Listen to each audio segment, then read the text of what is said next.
নরেন্দ্র মোদীর দু চারটে কুকুর আছে, একটা কুকুরের নাম সিবিআই, একটা কুকুরের নাম ইডি। বলছে এই ছুচু ছুচু যা কামড়ে, তোকে গিয়ে কামড়া, যা যা যা। আপনার এলাকায় যে ইনকেলাব জিন্দাবাদ বলতো সেই ব্যাটাই এখন জয় শ্রীরাম বলে। আমার দুর্গা তৈরি আছে, আসছো শুরু কবে, আর কেদো না আর কেদো না, আবার খেলা হবে। আপনারা টিভি খুলছেন, টেলিভিশন খুলে কদিন ধরে দেখছেন শুধু তৃণমূল কংগ্রেস আর মমতা বন্দ্যোপাধ্যায়কে নিয়ে এদের যাবতীয় কুৎসা, যাবতীয় নোংরা ভাষা। এই স্তরে আজকে রাজনীতি নেমে গেছে। একজন মহিলা মুখ্যমন্ত্রীকে কোনো রকম কটূক্তি করার হাত থেকে এরা ছাড়ছে না।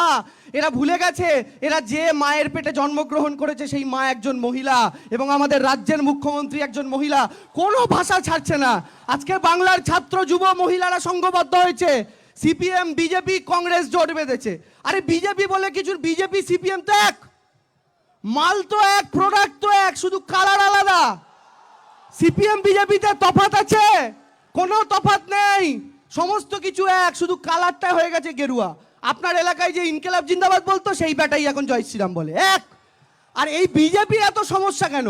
এই যে ব্রাত্য বসু আমাদের রাজ্যের মন্ত্রী, তিনি দু একটা চিরকুট বার করার কথা বলছেন। যত না বিজেপি লাফাচ্ছে তার চেয়ে বেশি সিপিএম। কেন জানেন?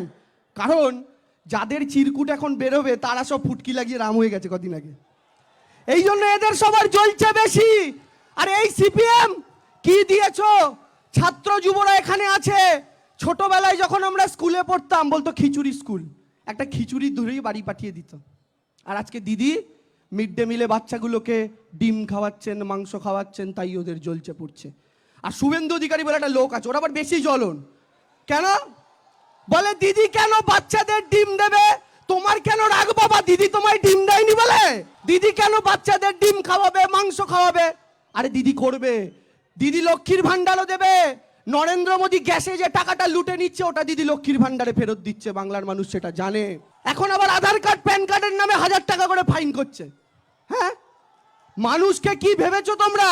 আর আমি একটা কথা বলি, দিদির উন্নয়নের কাজ দেখে এরা বুঝেছে মমতা ব্যানার্জিকে কাজের লড়াইতে হারানো যাবে না। তাই কি করো, নরেন্দ্র মোদীর দু চারটে কুকুর আছে, একটা কুকুরের নাম সিবিআই, একটা কুকুরের নাম ইডি। বলছে এই ছুচু ছুচু যা কামড়ে, তোকে গিয়ে কামড়া, যা যা যা। দিল্লিতে বলে এই মনীষ সিসোদিয়া গিয়ে কামড়া, যা যা যা। মহারাষ্ট্রে বলে ওই সঞ্জয় রাউত যাচ্ছে, কামড়া কামড়া কামড়া কামড়া। পশ্চিমবঙ্গে আবার দেখিয়ে দিচ্ছে যা এখানে যাকে পারবি কামড়া। কুকুর দিয়ে হবে বন্ধু? আমি বলি দিদি কাজ করবেন, তোরা দেখবি আর জ্বলবি, লুচির মতো ফুলবি। সেই লুচি দিয়ে আমরা আলুর দম খাবো কাঁচা লঙ্কা চিবিয়ে। মমতা ব্যানার্জি কাজ করবেন, উন্নয়ন করবেন, সেই উন্নয়ন থেকে থামার কোনো প্রশ্ন নেই। সেই সিপিএম আবার লাফাচ্ছে। আমরা কি চাই আবার আমাদের বাড়িতে সেই লোডশেডিংয়ের দিনগুলো ফেরত আসুক, হ্যারিকেন জ্বালিয়ে বসে থাকার দিন ফেরত আসুক? আজকে আপনাদের কারোর বাড়িতে হ্যারিকেন নেই, কেন জানেন? হ্যারিকেন আবার সেদিনই ফিরবে যেদিন সিপিএম ফিরবে। কারণ হ্যারিকেন দিদি তুলে দিয়েছেন, লোডশেডিং তুলে দিয়েছেন। আপনারা কেউ বলতে পারবেন না সিপিএম এর সময় 3টে সরকারি প্রকল্প, আপনারা কেউ বলতে পারবেন না নরেন্দ্র মোদীর থেকে পাওয়া 3টে প্রকল্প। কিন্তু আমি যদি বলি দিদির প্রকল্পগুলোর নাম বলুন, আপনারা গড়গড় গড়গড় গড়গড় করে সবকটা নাম বলে দিতে পারবেন। এই পরিবর্তনটাই মমতা বন্দ্যোপাধ্যায় এনেছেন। তাই ছাত্র যুব বাংলার মানুষ সকলে জোট বেঁধে তাদের দিদির পক্ষে আরো একবার দাঁড়াতে চাইছে। আর নরেন্দ্র মোদীর এখন এত ঘামছেন কেন দরদর করে দিদির নাম শুনলে? কারণ শ্রীকৃষ্ণ যেমন খবর পেয়ে গেছিলেন, মানে যেমন আমাদের কংস খবর পেয়ে গেছিল না যে তোমারে বদিবে যে গোকুলে বাড়িছে সে, নরেন্দ্র মোদী খবর পেয়ে গেছেন মোদিজি তোমারে বদিবে যে কালীঘাটের টালির চালের ভেতরে বাড়িছে সে।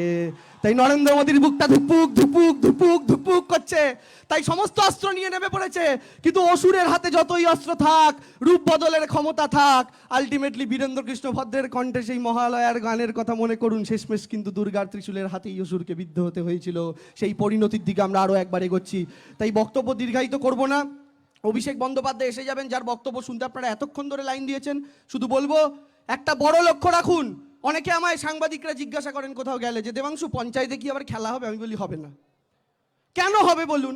খেলতে গেলে তো উল্টো দিকে টিম লাগে, আমাদের টিম কোথায়? উল্টো দিকে। তাই পঞ্চায়েতে খেলা হবে না, খেলা একেবারে লোকসভায়। বিজেপির 18টা উইকেট আছে, 2-1টা উইকেট পড়ে গেছে এমনি এমনি, সেই উইকেটগুলোকে ফেলতে হবে। তাই ভালো করে বোলিংয়ের প্র্যাকটিসটা করতে হবে। তো সুইং ইয়র্কার যা পারবেন করে 18টা উইকেট ফেলতে হবে। আর সেই দিন বড় খেলা, কেন জানেন? কারণ ৭৫ বছরের বাংলার বঞ্চনার ইতিহাসে ক্রিকেট টিমের ক্যাপ্টেন পেয়েছি, ফুটবল টিমের ক্যাপ্টেন পেয়েছি, বাংলার রাষ্ট্রপতি পেয়েছি, বাংলা থেকে একটাও প্রধানমন্ত্রী পাইনি। ২০২৪ সালের 15ই আগস্ট আমরা দেখতে চাই লালকেল্লার ওই সিঁড়ি দিয়ে একজন হাওয়াই চপ্পল পরা মহিলা গট গট করে ওপরের দিকে উঠে যাচ্ছেন, দেখে তৃপ্তি পেতে চাই, আর তারপরের দিন মরে গেলেও আর কোনো বাঙালির দুঃখ থাকবে না। এই পাঁচালিটা আপনাদের জন্য পড়ে আমি শেষ করছি। দুর্নীতির মূল মাথা প্রসন্ন কুমার রায়, তার বাড়িতে দিলীপ ঘোষের দলিল পাওয়া যায়। একটি চোখে মোটা ছানি, একটি চোখে মোটা ছানি আর একটিতে নাই। দিলীপ ঘোষের কোমল শরীর ছোঁয় না সিবিআই। বর্ধমানে টেটের রাজা বিশ্বজিৎ কুন্ডু, পদ্ম ফুলে যোগ দিয়ে তার সাফা হলো মুন্ডু। নারদাতে টাকা নেওয়া কাঠির অধিকারী, ইডি কেন যায় না বলো এদের কারোর বাড়ি। ইডির প্রভু নরেন্দ্র মোদী পোষা সারমেয়, ইনি বলেন কুকুরটাকে ওই পথেতে যেও। দৌড়ে গিয়ে কামড়ে দিবি দেখলে তৃণমূল, দাঁতের ধারে চিবিয়ে খাবি ঘাসের জোড়া ফুল। কিন্তু মোদি ভুলে গেছে কুকুর বড় ছোট, কিন্তু মোদি ভুলে গেছে কুকুর বড় ছোট। ঘাসের ফুল আজ মহিরুহ এবার তুমি ফোটো। এই কুকুরই করবে তারা সঙ্গে যাবে ষাঁড়, এই কুকুরই করবে তারা সঙ্গে যাবে ষাঁড়। যেদিন তুমি খকরটাতে থাকবে না খোয়ার। ঘর যত তোমার অস্ত্র আছে, যত তোমার অস্ত্র আছে ওহে অসুর সোনা, শুরু হলো এবার তোমার যাওয়ার সেদিন গোনা। আমার দুর্গা তৈরি আছে আসছো শুরু কবে, আমার দুর্গা তৈরি আছে আসছো শুরু কবে। আর কেঁদো না আর কেঁদো না আবার খেলা হবে।